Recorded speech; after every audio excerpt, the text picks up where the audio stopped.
Bonjour, mesdames et messieurs. Nous sommes dans l'espace de l'ameublement français qui est, vous voyez qu'il est derrière moi en virtuel. C'est l'espace que nous aurions dû avoir au salon Équipe Hôtel. Et avec nos partenaires que sont justement Équipe Hôtel, le Fresh Design by Via et le groupe Intramuros, on a décidé effectivement de garder ces conversations, ces entretiens qu'on aurait dû faire en physique pour garder le lien, pour rester vigilant à l'intérieur de la profession vis-à-vis des réactions qu'on peut avoir par rapport à cette crise terrible qui arrive dans la profession. Je salue Émilie Blanchette, donc notre partenaire du groupe Intramuros. Philippe Denavy qui représente à la fois deux casquettes, puisqu'il est agenceur et président du groupement Contract de l'ameublement français. Bonjour Philippe. Bonjour Philippe. Et Edwin qui est directeur de Malvo Intérieur et qui s'occupe des réalisations dans les hôtels, particulièrement des restaurants et des divers lieux aménagés. Bonjour Edwin. Bonjour Philippe. Et donc on reçoit Laurent Taïeb. Bonjour Laurent, merci d'être avec nous. Bonjour. Laurent, beaucoup de gens vous connaissent, mais vous pouvez nous parler de votre parcours. Vous êtes dans l'hôtellerie depuis un certain nombre d'années maintenant. Comment ça a démarré cette belle histoire ? Ça a démarré il y a longtemps. J'ai d'abord commencé plutôt dans la restauration pendant de longues années. D'accord. Après, j'ai fait beaucoup d'opérations dites de promotion immobilière pour apprendre les métiers de la construction. Et puis, à un moment donné, j'ai eu envie de faire une synthèse de tout ça et de faire des grands projets. Donc, j'ai participé à des concours très importants que sont celui de la Poste du Louvre en 2013 et celui des Tours du Haut en 2015 que j'ai gagné avec des partenaires plutôt financiers que des partenaires liés aux opérations. D'accord. Et donc, comme vous pouvez constater, pour faire des hôtels de cette envergure-là, c'est ce que j'allais dire, mais c'est incroyable. Encore ouverts. 2013, l'hôtel de la Poste. Le concours, il a démarré en 2013, oui. D'accord. Et qu'est-ce qui a fait la différence à l'époque pour, entre guillemets, gagner la mise ? Je pense qu'on a proposé un ensemble et on avait une vision globale de l'hôtellerie de demain. Donc, on a proposé des concepts qui mélangeaient des différents espaces de restauration, des rooftops, des éléments qui n'existaient pas encore dans l'hôtellerie parisienne. D'accord. Parce que l'histoire, c'est quoi ? C'est le trésor, le sushi, le bon, tout ça, c'est une démarche que vous aviez eue entre-temps quand même. On a eu entre-temps parce qu'il a fallu à chaque fois pour exister sentir les tendances et proposer des choses qui n'existaient pas en fait. Quand on a lancé le sushi à Paris, c'est en 98, il y avait quasiment pas de restaurant de sushi. Et donc quand on appelle André Putman, une des plus grandes designers de l'époque, pour faire défiler des petits poissons morts sur un tapis bagage, comme elle disait, c'est novateur pour la période. Et quand on ouvre avec Philippe Stark en 2000, rue de la Pompe, le premier restaurant 100% bio, c'est presque révolutionnaire pour il y a 20 ans. D'ailleurs, on était un peu trop en avance, on avait plein de problèmes pour s'approvisionner. Et à chaque fois, c'est dans cet esprit. Et les projets de la Poste du Louvre ou les projets des Tours du Haut, on va essayer de vous offrir une hôtellerie dont certains offres que nous allons faire dans cet hôtel ne sont pas possibles à être trouvées aujourd'hui dans l'offre existante. Alors, qu'est-ce qui a prévalu dans votre goût, dans cette culture et dans l'envie d'appeler les plus grands designers finalement ? Comment vous avez eu envie d'aller les trouver et comment vous les avez convaincus finalement ? Alors moi, j'ai grandi pas très loin des Puces de Saint-Ouen. D'accord. Et que mon terrain de jeu, c'est de 9 ans. Donc, je crois que je connais mieux les bois que les fautes que je faisais. Je connais plus les bois et je fais plus de fautes d'orthographe. Mais je connais plus facilement à l'œil la différence entre un chêne et un noyer, si vous voulez. Donc, j'ai grandi aux Puces de Saint-Ouen. J'ai appris l'histoire du mobilier. j'ai compris les périodes, le style, et ça m'a donné envie très rapidement de rencontrer des designers. J'ai beaucoup apprécié les lieux qu'a fait Philippe Starck quand j'avais 15-16 ans. J'ai trouvé ça fou quand vous allez dans certains lieux, qu'a fait Christian Liègre à New York, qu'a fait André Ballas au Mercer, vous avez une émotion très forte. Pour vous, le design est porteur d'émotion, en fait. Comment? Pour vous, le design est porteur d'émotion, en fait. C'est ce que vous le demandez design à... est porteur d'émotion et l'hôtellerie, c'est la mise en scène de cette émotion. D'accord. Et comment ça s'est passé avec Philippe Starck, par exemple? Vous tapez à la porte et vous dites bonjour, j'ai envie de travailler avec vous. Et... Alors, c'est à peu près ça. Philippe Starck, je lui ai écrit une lettre en 1997 en lui disant « Je vous aime depuis que je suis tout petit ». Je lui ai raconté j'ai acheté la moto sans avoir le permis. Ma mère m'avait bloqué le Neyman pour pas que je puisse l'utiliser. Et je lui ai dit que j'avais un projet à faire avec lui. Et il n'était pas disponible pour faire le restaurant Le Sushi au moment où je voulais le faire avec lui. Et il m'a dit, promis, le prochain, on le fait ensemble. Donc, j'ai fait le Sushi avec André Putman. Et on a fait tout de suite le bon dans la foulée, en fait. Donc, il y a une question de coup de cœur et de rencontre entre deux personnes, quoi. Ça, c'est sûr que ce genre de gens, surtout que j'avais pas du tout les moyens de les payer à l'époque, autant qu'il aurait fallu que je les paye, ils ont été très généreux, les deux, pour que je puisse travailler. Hein. Ah oui, d'accord. Ils ont eu un coup de cœur pour votre histoire et votre volonté de faire autrement. Voilà, et puis on a rencontré des succès. Oui. C'était aussi... Il faut s'imaginer qu'André Putman, elle sort du groupe Écart et qu'elle arrive avec un concept très moderne pour 98. C'est il y a 22 ans. Ça ne nous rajeunit pas, mais c'était très moderne. Alors, c'est quoi un parcours émotionnel? C'est ce que j'appellerais en fin de compte les émotions indirectes. Ouais. C'est-à-dire que quand vous arrivez dans une chambre d'hôtel, il y a des très belles choses que vous allez voir tout de suite. Le cheminement, mais il y a des choses que vous ne voyez pas et qui vous accrochent l'œil, qui vous mettent dans une situation d'émotion. Et je vais essayer de vous donner un exemple de pas certains de mes hôtels, mais des hôtels que j'ai vus où j'ai eu cette émotion. Quand vous avez 25, 27 ans, que vous arrivez à New York et que vous allez au Standard et que vous avez juste $250 pour vous payer une chambre d'hôtel, il y a un ascenseur, c'est original. Vous arrivez, il y a plein de restaurants de partout, vous ne savez pas par où commencer. Et vous arrivez dans une chambre qui fait 25 mètres carrés et elle a une vue directe sur le Hudson. Mais il y a plein de trucs malins. Il y a où est positionné le canapé pour que vous puissiez voir. Il y a l'axe du lit qui vous permet, quand vous êtes allongé, de voir les bateaux qui passent avec le coucher de soleil. Il y a toutes ces choses-là qui vous procurent des émotions et en fin de compte, quand vous vous baladez dans la ville et que vous savez qu'il va être 18h et que le soleil va se coucher, vous avez une hâte de rentrer dans votre chambre pour vivre tout ça. C'est ça le parcours émotionnel. Vous êtes déjà dans une espèce de désir. Quand vous descendez de l'hôtel pour aller dans le bar le plus spectaculaire que j'ai vu, qui est le Boom Boom à New York, qui fait partie de l'hôtel Standard, et vous êtes sûr de pouvoir y rentrer parce que vous êtes à l'hôtel. C'est toutes ces émotions qui procurent un désir merveilleux. Et donc, votre sensibilité a fait que quand vous avez parcouru un peu le monde pour voir des hôtels un peu partout, vous avez eu des coups de cœur, entre guillemets, des choses qui vous ont inspiré.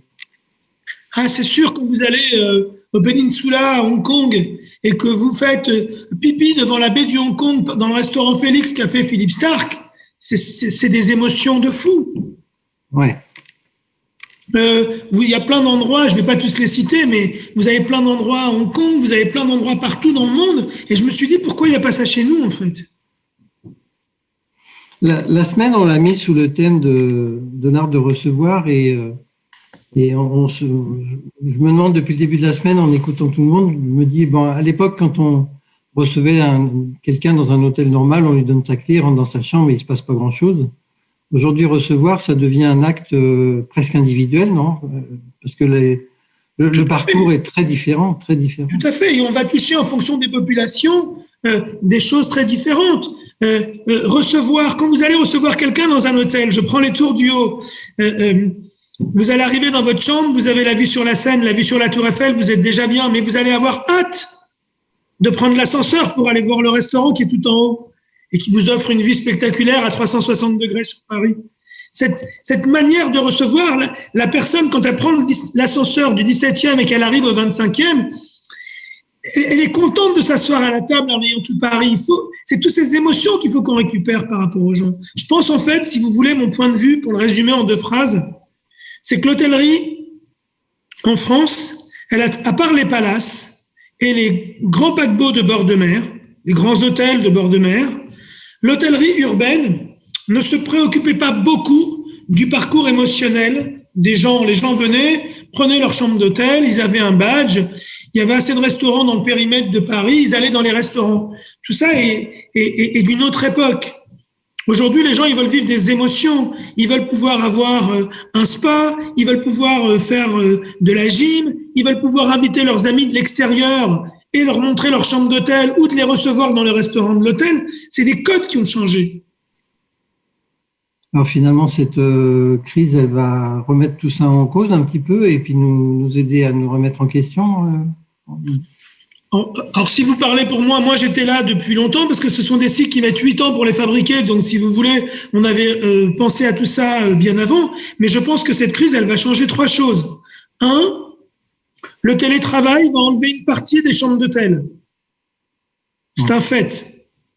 Mais il ne faut pas croire que les gens ils vont adorer travailler chez eux. C'est pas vrai. C'est très dur pour les gens. Personne chez les urbains ont des appartements immenses avec des espaces dédiés. Et les gens, ils ont des petits appartements en urbain. Donc, je pense que les hôtels vont devenir des lieux de vie. Et que les lobbies d'hôtels, de beaucoup d'hôtels qui étaient considérés à chaque fois comme des halls de passage, vont devoir se réinventer, vont devoir s'ouvrir à la clientèle extérieure. Et ça, c'est sûr que ça va se réinventer. Ah, d'accord. Vous allez avoir aussi une deuxième chose qui est très importante, c'est que dans le segment dans lequel nous, on va travailler, ce sont des gens qui ont un peu plus de pouvoir d'achat. Ça n'a rien à voir avec les montants des palaces. Hein. Mais la concurrence que nous avons en Europe fait que chez nous, il faut qu'on soit à la hauteur. C'est-à-dire au niveau du personnel, au niveau de la... Non, c'est un vrai défi demain. Parce que beaucoup de gens dans les hôtels ne se préoccupaient pas des services aujourd'hui. Il y avait peu de services dans cet hôtel. Et aujourd'hui, on va devoir avoir des gens qui savent accueillir. Vous allez en Italie, vous allez en Espagne, quand vous dépensez 500-600 euros dans une chambre d'hôtel, les gens s'attendent à beaucoup de services. Donc, ça veut dire que la conciergerie va devenir très importante. C'est pas que la conciergerie, c'est l'ensemble des services. Vous allez avoir... en l'occurrence, vous avez certains hôtels où vous avez des spas, des piscines, etc., etc. C'est des atouts commerciaux. Nous, on a décidé de faire autre chose. On a décidé de faire des rooftops où on mélange la clientèle extérieure à la clientèle de l'hôtel. Parce que nous, on pense, en tout cas, c'est comme ça que moi, j'aime aller dans un hôtel. J'adore aller dans un hôtel à Londres ou à New York où il y a également des New-Yorkais, des Londoniens qui y dînent. Eh oui, bien sûr. Et donc, je pense que la restauration à Paris, évidemment pas en ce moment, mais est plutôt marche. Il y a une demande d'aller dans les lieux tendances. Tous les lieux qui sont dans cet environnement marchent très fort. Donc, premier axe, le télétravail. Deuxième axe, les services et la réception, l'accueil adapté. Et le troisième, il y en avait 3. C'est mélanger... c'est un melting pot des genres, les hôtels. À l'époque, les hôtels, ils étaient fermés. C'était pas la mode à Paris, c'était pas la mode même en France d'aller dîner dans un hôtel si on était client. Alors, c'est complètement en train de changer aujourd'hui. Mais on ne fait qu'apporter ce qui existait à l'étranger. C'est courant d'aller dîner dans des hôtels à travers le monde. Chez nous, c'était pas la norme. Et aujourd'hui, il n'y a personne qui va faire un 5 étoiles, un restaurant, un espace fit, mais même un 4 étoiles. Donc, si on regarde un petit peu... pardon, j'ai un problème de... Hop. Il faut que je ferme ça. Excusez-moi. Tac, tac, tac. Voilà. Donc, l'hôtel de la Poste, il y a eu un gros travail d'architecture d'intérieur et d'offre de services qui a fait toute la nouveauté à son ouverture quand même. L'hôtel de la Poste, c'est l'architecte, c'est Dominique Perrault qui a restructuré le bâtiment. Et les architectes d'intérieur, j'en ai pris la direction artistique et j'ai monté une équipe avec plusieurs personnes qui vont des jeunes à des moins jeunes, des anciens de chez Stark, des gens qui viennent de tous horizons. On est une dizaine de personnes. Et j'ai décidé de le faire moi-même parce que ça m'était trop personnel. Mais l'ouverture au public de la Poste du Louvre, c'est dernier trimestre 2021. Et on va nous livrer le bâtiment incessamment sous peu. D'accord. Combien de chambres? 82 chambres et suites. D'accord. On est sur du 30 mètres carrés, on est sur de la... On est sur... Alors, la moyenne est un peu plus de 30 mètres carrés, mais justement, pour pouvoir mélanger, on a fait aussi des chambres entre 25 et 30 mètres carrés pour pouvoir avoir un prix d'appel qui permette à mélanger les populations. Mais la moyenne est d'environ 32 mètres carrés par chambre. D'accord. D'accord. Ce qui est très grand pour Paris, hein. Et alors, ce grand projet des tours du haut, alors? Alors, comme vous pouvez le voir, ce sont deux immenses tours et l'hôtel démarre aux environs du 17e étage, soit environ à 90 mètres de hauteur, ce qui est très rare pour Paris. Et le premier espace sur la petite tour, vous voyez les arbres, c'est le spa qui se situe avec, voilà, c'est ici. Et après, vous avez 8 niveaux de chambres. Et tout le temple vert que vous pouvez voir autour, c'est ce fameux restaurant à 360 degrés, où l'agencement d'ailleurs est réalisé par le groupe Malvaux. D'accord. Et au-dessus de ça, au-dessus du meuble en verre, au-dessus, vous avez un sky bar et un rooftop dont il y a environ les 2 tiers de cet espace, soit environ 450 mètres carrés, sont couverts. Et vous avez un tiers qui est une terrasse avec vue sur tout Paris, où vous avez une sensation de vue très, très, très exceptionnelle. Ouais, ça va être magnifique. Ouais. Et c'est assez impressionnant parce que Paris est une cuvette et on est sur la partie la plus haute de Paris, en équivalence avec le Sacré-Cœur, mais de l'autre côté. D'accord.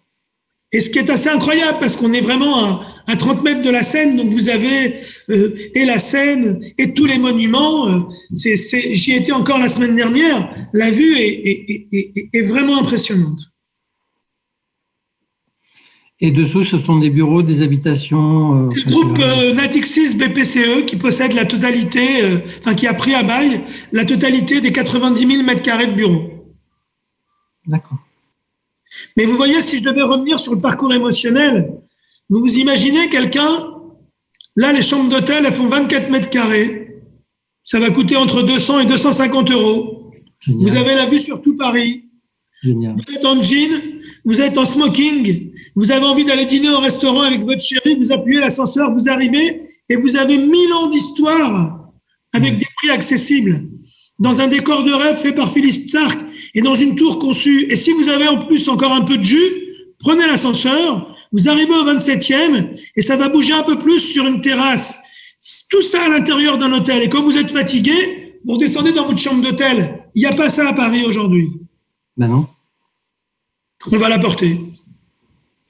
Philippe Denavy, alors comment on réagit à ça quand on est agenceur? Et est-ce que c'est représentatif des évolutions des chantiers que vous avez en ce moment? D'abord, merci Laurent de nous faire rêver comme ça avec ces beaux projets. Alors, effectivement, le rôle de l'agenceur, il faut le rappeler, c'est celui d'accompagner, d'agencer, mais surtout de se mettre au service du designer, du créateur, du concepteur, de l'investisseur, de tout ce que vous voulez. Mais nous ne sommes en aucun cas créateurs. Donc, on est juste là pour traduire l'émotion, traduire la qualité attendue et donc pouvoir participer à des beaux projets comme celui-ci, c'est effectivement merveilleux et on a cette chance au sein du groupe. En quelques mots, hein, le groupe Malvaux, c'est des solutions d'aménagement d'intérieur puisqu'on est à l'origine fabricant de panneaux décoratifs et de solutions. Et puis, mais surtout, on est transformateur pour 2 grands univers qui sont l'univers du nautisme et de la plaisance. on intervient sur toutes les familles de produits et tous les bateaux que vous pouvez voir en fabrication en France, où on apporte des solutions d'aménagement à l'intérieur. Et puis le secteur de l'hôtellerie, où on est très présent, et on a vu le secteur de l'hôtellerie évoluer sur les 10 dernières années. Et là, vous parlez de tendances, puisque Laurent nous présente des tendances nouvelles, enfin en tout cas des choses qui sont modernes, qui nous inspirent. On a vu les tendances évoluer. On était dans une hôtellerie il y a 10 ans encore assez fermée, monotypée, avec des clientèles très ciblées, chaque niveau d'hôtel avait sa typologie de clientèle. Et aujourd'hui, on voit les choses évoluer. On l'a vu évoluer progressivement. D'abord, les hôtels ont commencé par devenir un peu plus mixtes. On a commencé il y a une dizaine d'années à faire des hôtels plus polyvalents. Dans un hôtel 3 étoiles, on pouvait avoir une vie de jour, une vie de nuit, avec des chambres qui devenaient des bureaux la journée ou qui devenaient des salles de travail. Mais ça restait encore assez fermé, avec des populations ciblées qui étaient celles du jour et celles de la nuit. Mais il n'y avait pas une vie globale. Et puis depuis 4-5 ans, on commence à avoir des nouveaux projets. Et ce que nous présente Laurent est probablement ce qui sera le plus abouti. Mais on le voit déjà avec une mixité, une vie, notamment dans la montée en gamme des hôtels, une vie de plus en plus riche à l'intérieur de l'hôtel, avec un accueil qui est plus seulement un lieu d'accueil, qui est aussi un espace de lobby, un espace de coworking, un lieu de partage, des spas de plus en plus fréquents qui sont ouverts vers l'extérieur et qui amènent une population du quartier, ou en tout cas une population qui n'est pas seulement celle des touristes fortunés qui viennent de l'étranger, mais qui viennent et qui rentrent dans les hôtels 5 étoiles ou dans les hôtels 4 étoiles aujourd'hui. On voit les espaces de coworking qui se développent de plus en plus. Et puis surtout, ce qu'on entend, et ce qu'on a entendu toute la semaine et ce qu'on entend encore aujourd'hui, c'est que l'hôtel, ça devient un lieu de partage entre les gens qui viennent d'ailleurs et les gens de la ville. Et ça, c'est vraiment une tendance qu'on entend. Laurent a de l'avance par rapport à ça, mais on l'entend et on l'a entendu tout au long des échanges et de la semaine. Et ça fait vraiment plaisir. C'est l'hôtellerie devient plus un agora, un lieu de partage. Et surtout est au cœur de la ville. Et ça, c'est nouveau. C'est plus les hôtels de périphérie pour loger des gens à 250 € la nuit dans des hôtels Ibis sur le périphérique. Et pardon pour l'hôtel Ibis quand je dis ça. C'est arriver à faire la même chose au centre de la ville et trouver un nouveau modèle économique dans l'hôtel. Et c'est ce qu'on voit aujourd'hui. Donc, je dirais que c'est vraiment la tendance de fond de l'hôtellerie 5 étoiles aujourd'hui, 4 et 5 étoiles aujourd'hui. Et ce qu'on a là, pour moi, c'est le meilleur résultat, en tout cas. Et comment ça se passe entre le propriétaire, comme on le voit avec Laurent, qui a des idées relativement claires quand même sur ce qu'il veut, un architecte d'intérieur exigeant et le faisable, le possible. Est-ce qu'ils vous demandent des propositions dans des matériaux ou est-ce qu'au contraire, ils sont exigeants sur ce qu'ils veulent? Alors là, je passerai la parole à Edwin sur la question des matériaux, parce que c'est le rôle de l'agenceur d'apporter des solutions. Et puis on le voit dans les projets qui sont présentés là. Il y a de plus en plus. L'agencement, c'est pas seulement du bois. L'agenceur est un agenceur intégrateur qui fait travailler des corps de métier, qui fait travailler des corps de métier d'excellence. Des mélanges de matériaux, c'est incroyable. Des mélanges de matériaux, effectivement. Mais nous sommes en réponse. Nous sommes force de proposition et nous sommes en réponse aux souhaits du designer et de l'investisseur. On a ici, dans le cas de Laurent Taïeb, une particularité, c'est que l'investisseur est le promoteur artistique du projet. Oui. C'est particulier. Mais on est plus souvent en réponse à la demande de l'architecte ou l'architecte d'intérieur que celle de l'investisseur, ce qui est le cas aujourd'hui. Mais Edwin peut nous parler de ça, peut nous parler des matériaux, c'est intéressant. Alors Edwin, comment vous faites pour trouver tous ces matériaux incroyables? Notre rôle d'agenceur, c'est vrai que c'est de partir du cahier des charges du client, du décorateur, de l'architecte d'intérieur et de transformer son rêve, de transformer son image de synthèse en réalité. Donc on a besoin de bien comprendre les besoins, les attentes, l'usage qui en sera fait aussi après, pour pouvoir adapter et trouver la meilleure solution, parce qu'on sait que pour réaliser une cloison en bois ou un mobilier, on peut utiliser différents matériaux, on peut mettre en œuvre différentes solutions. Donc notre rôle d'agenceur, c'est justement de maîtriser, d'utiliser différents produits à base de bois, à base de miroiterie, des serrureries, de la pierre, du marbre, d'intégrer de l'éclairage, ou même d'utiliser d'autres produits. Là, Philippe, sur la photo juste avant, là sur le scribe, là sur la photo à gauche, on voit voilà, c'est du raku, c'est de la terre cuite qui est fait dans un atelier dans le sud de la France. Ça, c'est le décorateur qui nous l'impose. C'est en l'occurrence Tristan Work et l'atelier Wilson Associates qui nous a dit voilà, je veux du raku, je veux cette finition-là. À nous, en tant qu'agenceurs, de trouver avec l'artiste la meilleure solution avec ses contraintes de fabrication. Là, il y avait des contraintes de cuisson, donc de déformation de la pièce, pour pouvoir, à l'arrivée, tout mettre en œuvre sur le chantier. Et notre rôle d'agenceur, c'est justement de coordonner, de fabriquer avec nos ateliers et que l'ensemble de tous ces éléments s'associent sur le chantier et que ce soit dans le respect des délais, de la qualité et du prix qui a été convenu avec le maître d'ouvrage et avec le designer. Donc, on a des équipes projets qui travaillent sur ça. Un savoir-faire de coordination, d'ensemblier et pour Malvaux, un savoir-faire du bois, mais il y a aussi un réseau, quoi. Un réseau à avoir de grands. Le réseau est important, l'expérience est extrêmement importante, la compétence d'un bureau d'études, parce que on va dire 90% du chantier se prépare à l'avance et les décisions sont prises au bureau d'études en préparation et on est à chaque fois dans une réponse sur mesure. On n'aura pas la même réponse sur un hôtel Tribe qu'on a sous les yeux avec même un client connu et reconnu, même avec un architecte d'intérieur avec lequel on a l'habitude. On n'aura pas la même réponse qu'avec l'hôtel Scribe ou avec Laurent Taïeb par rapport à ses besoins d'usage, d'utilisation. À nous de comprendre, de nous adapter à ça. C'est sûr qu'on peut se dire c'est du bois, c'est la même chose et qu'on voit du noyer demain dans un hôtel ou dans un autre hôtel, c'est le même bois. Non, c'est pas le même produit. Il y a vraiment besoin de comprendre les besoins pour répondre à cette attente de sur-mesure. Je pense qu'on participe à ce parcours émotionnel. On est là juste pour réaliser ce qui a été dessiné, mais c'est vrai que c'est le côté visuel qui contribue à ce parcours et à vivre des émotions individuelles, voilà, dans chaque hôtel. Avant, dans un bar, il y avait un matériau, là j'en vois 10, 20, je sais pas combien. C'est coordonner dans des délais qui sont toujours un peu contraints, j'imagine, dans votre métier. Non ? Oui, c'est notre métier. Donc c'est vrai qu'après, il existe aussi beaucoup d'industriels qui se sont mis aussi à développer des produits différents.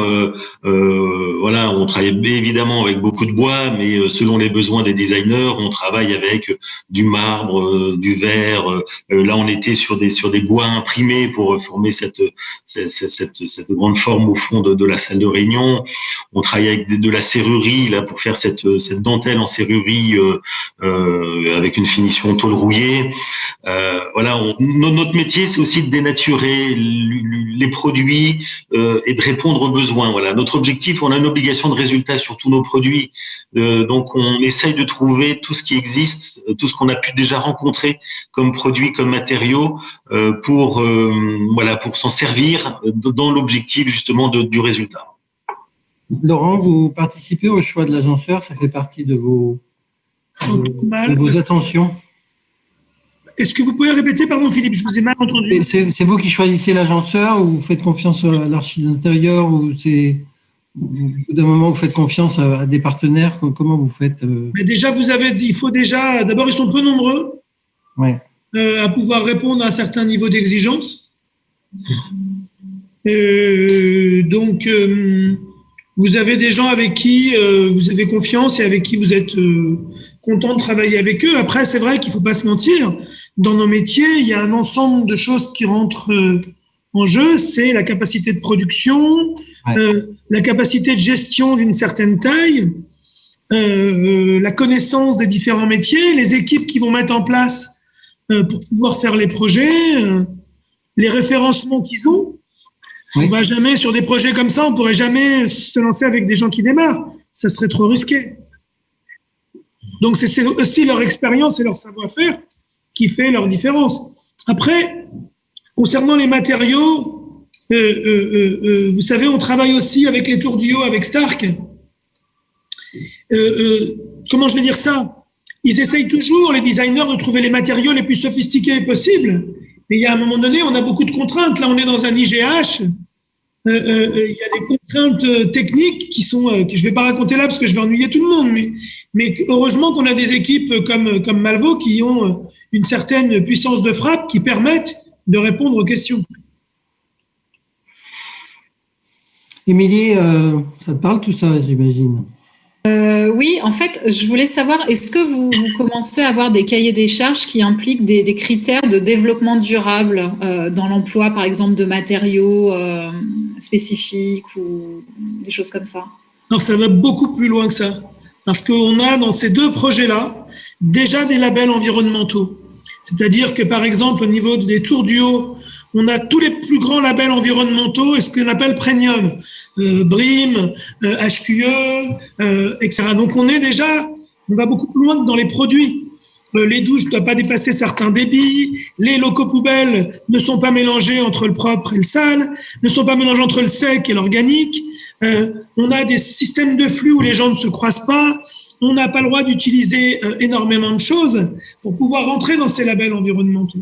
On ne peut pas utiliser… Donc, mais ça, c'est des choses qu'on a prévues déjà il y a 7-8 ans, si vous voulez. Aujourd'hui, plus personne ne va construire ou ne va bâtir un projet sans… enfin, plus personne. Les grands projets parisiens ne se feront pas s'ils ne sont pas écologiques. Donc, on est déjà en anticipation de plein de choses. Après… il y a plein de produits qu'on aimerait qui deviennent plus écologiques, du cuir, etc., etc. Mais c'est une tendance qui arrive. L'écologie dans les hôtels va représenter pour moi une des sources de développement demain très importante. Vous avez au niveau des évolutions qu'on voit apparaître, la notion d'accueil est en train de changer aussi, parce qu'avant, il y avait des grandes banques d'accueil avec des comptoirs, voire même des hygiaphones, etc. On a l'impression… Alors, est-ce que la crise va modifier tout ça? On ne sait pas trop, mais a priori, pour l'instant, on a mis provisoirement des plexiglas, mais il est possible qu'on vienne à quelque chose de beaucoup plus humain, normalement. Ça dépend dans quel hôtel, Philippe, parce que vous avez des hôtels aujourd'hui qui sont très forts, comme les Citizen M, pour les pas les nommer, qui dématérialisent leur accueil. C'est-à-dire qu'il n'y a plus personne pour vous accueillir. C'est pareil à Public, à New York, et c'est pareil dans beaucoup d'hôtels où, en fin de compte, vous avez juste une assistante s'il y a un problème, mais normalement, vous êtes préenregistré. Et donc, si vous remplissez la borne d'accueil, moi, je crois beaucoup plus à ça dans l'hôtellerie, je dirais pas luxueuse, où il y a de moins, les gens veulent aller plus vite, ils n'ont pas envie de faire la queue pendant 2 heures, ils rendent leur badge, ils sont débités sur leur carte de crédit, et quand ils arrivent, ils n'ont pas envie d'attendre 1h15, ou ils veulent aller vite, en fait. Moi, je crois que l'accueil va être dans des segments plus luxueux. D'accord. Et que dans les segments moins luxueux, les gens aujourd'hui, moi j'ai 55 ans, je passe pas ma vie à acheter sur Amazon, mais le nombre de gens qui achètent en ligne, avant, on appelait son agence de voyage pour réserver un hôtel, il n'y a plus personne qui fait ça. On réserve sur Internet, et donc maintenant, si vous allez à Public à New York, 48 heures avant votre arrivée, on vous demande de vous préenregistrer. Et quand vous arrivez, vous mettez votre carte de crédit et vous appuyez sur votre nom, et ça vous sort votre carte d'embarquement, votre carte de chambre. Oui, c'est ça. Philippe Denavy, l'accueil, ça change aussi, ça évolue beaucoup? L'accueil, on l'a vu évoluer dans les étages, nous. Donc, on voit bien qu'il a changé de place dans l'hôtel, puisqu'il n'était plus seulement forcément le point d'entrée, il a fini par monter.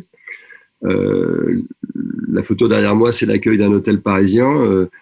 C'est pas la porte d'entrée. C'est au 2e étage. Et c'est un espace qui est un espace de vie, de partage.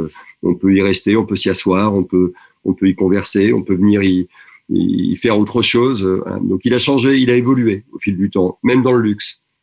Il a évolué, et c'est vrai, comme le disait Laurent, dans les hôtels plus économiques, l'accueil a tendance à disparaître, ça c'est certain. Et comment gérer les problèmes de normes et de techniques? Parce que maintenant, on fait des restaurants dans des musées, on fait des boutiques dans les hôtels, on fait des défilés dans les piscines, enfin, on mélange tout. Mais il y a un moment où la réglementation vis-à-vis du public, vis-à-vis de l'hygiène, vis-à-vis des odeurs, tout ça, ça doit être très, très complexe, en fait, non? Parce que manger dans un musée, bon, c'est bien agréable, mais sentir la frite, peut-être moins, quoi.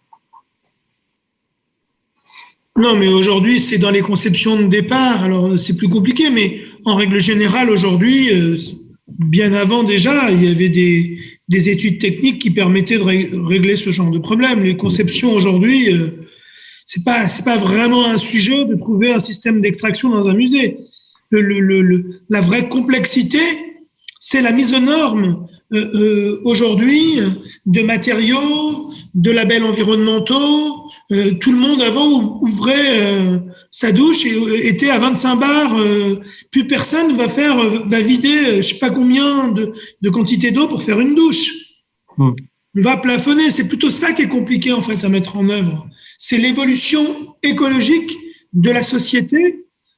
Faire des tris dans les poubelles, dans les restaurants, c'est pas encore vraiment au point. Ça arrive.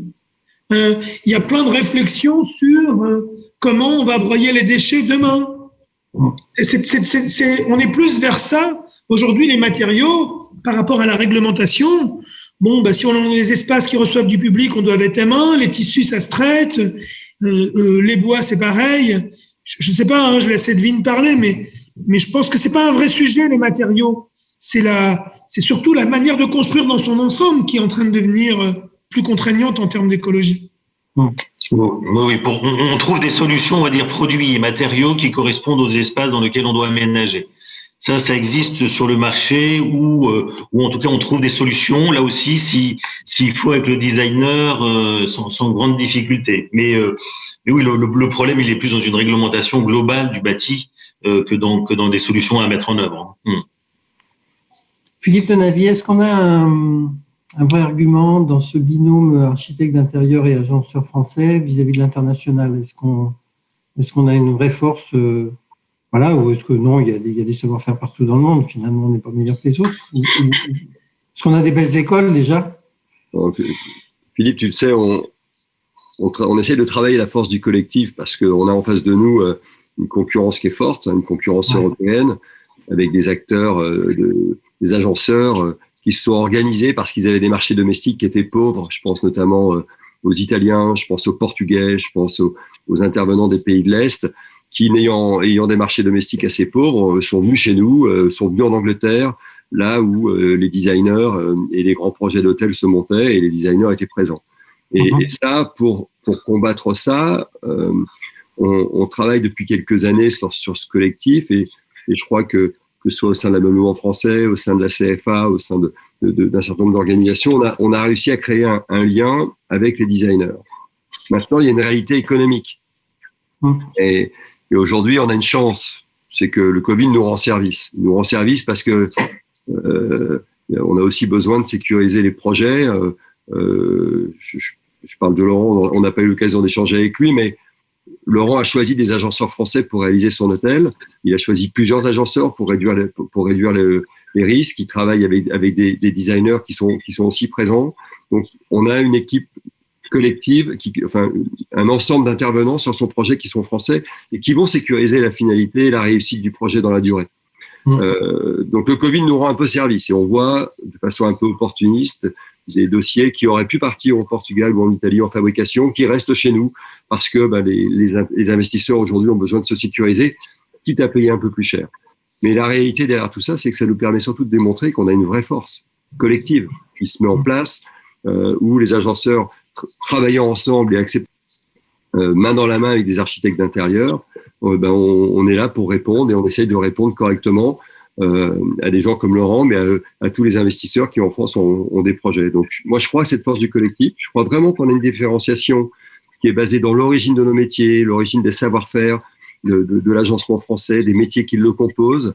L'agenceur c'est un intégrateur, il est là pour regrouper des artisans autour de nous. Dans un projet comme celui-ci, il va y avoir un artisan serrurier, il va y avoir un artisan marbrier, il va y avoir des gens qui ont des structures qui seuls n'auraient pas eu accès au projet en direct, mais qui vont au travers de nous accéder à ce projet-là. Et donc cette force-là, elle se construit. Et je pense que c'est bien de pouvoir le démontrer une fois de plus. Et merci de nous faire confiance là-dessus. mais c'est bien que les agenceurs puissent continuer à montrer, Français puissent continuer à montrer qu'ils arrivent à se différencier de cette offre étrangère qui rentre par le prix, bien sûr, parce qu'on n'a pas les mêmes coûts de main-d'œuvre, parce que ils ont su aussi s'adapter, être plus mobile, plus flexible, plus rapide, plein de choses. Ils ont pris de l'avance là-dessus. Mais nous, on a des savoir-faire. Et si on les met bien ensemble, on est capable de répondre au marché. Alors, il y a une question concernant un petit peu Paris par rapport à la province. Est-ce que Paris inspire la province aussi que par rapport, on a l'impression qu'il y a des grands événements qui se passent à Paris, mais il se passe des choses aussi intéressantes en province, peut-être, où il y a encore des efforts à faire encore. Enfin, moi, je vois à Lyon, on a eu pas mal de cadeaux, de belles réalisations en hôtellerie, mais... Laurent, est-ce que vous avez vu des projets en province qui vous séduisent? Je pense qu'aujourd'hui, le marché en province, il est aussi très fort. Vous avez justement toute la partie Aquitaine avec Philippe Stark qui a fait, tous les hôtels, la Corniche, Aïdza. Vous avez toute la partie sur la Côte d'Azur qui est très forte. Après les grandes villes, je crois qu'il y a quelques projets à Bordeaux. Après, c'est difficile des projets comme les nôtres s'il n'y a pas une clientèle internationale.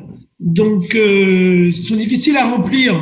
Mais je pense que tout ça va s'accélérer de manière très importante dans les années à venir. Je pense que Lyon arriverait à avoir un projet comme les Tours du Haut. Ah oui. Ça serait intéressant d'en faire un à Lyon, d'ailleurs. Je crois que Laurent a raison. Il faut aussi qu'il y ait une clientèle internationale et il y a peu de villes en France. Alors Lyon peut se permettre et la restauration de l'Hôtel-Dieu avec Jean-Philippe Nuel a été une réussite. Il y a actuellement un projet à Bordeaux avec Philippe Stark aussi, mais c'est parce qu'il y a une clientèle internationale. Il faut cette clientèle. Emilienne, dernier mot? En fait, je me rends compte que pendant longtemps, on a dit que finalement, il était important dans un hôtel de recréer les conditions de confort pour qu'on se sente comme à la maison. Mais finalement, de l'autre côté de la balance, il faut à la fois qu'on se sente comme à la maison, mais à la fois qu'on se sente dépaysé aussi. C'est ce qu'on demande à un hôtel aujourd'hui. Oui, c'est comme le cinéma, c'est la vie en mieux. Quand vous allez voir un film, c'est pour que ça soit pas comme chez vous. C'est pour que l'histoire d'amour, elle est un peu plus sympa, elle est concentrée sur un laps de temps très court. Donc, il faut qu'en 1h30, ça soit extraordinaire pour vous donner envie. L'hôtel, c'est à peu près pareil, parce que la probabilité que chez vous, vous puissiez vous faire à manger par un cuisinier proche du néant, etc., etc. Donc, c'est un concentré de vie en mieux, et il faut essayer de donner ça, c'est vrai. Mais on veut avoir aujourd'hui plus de choses qu'avant. La grande différence, elle est là, en fait. On a envie de retrouver les codes de chez soi, de pouvoir faire ce qu'on fait chez soi, tout en étant dans des lieux complètement surprenants par leur point de vue, surprenants par leur confort. Moi, j'ai eu cette chance de visiter Cheval Blanc. C'est assez impressionnant. Objectivement, c'est fantastique qu'il y ait des gens qui investissent des sommes aussi importantes pour créer cette hôtellerie-là aussi. C'est vraiment spectaculaire, c'est fantastique. Merci Laurent. Merci à vous. Merci beaucoup. Merci. Edwin, merci beaucoup. Émilie, à bientôt.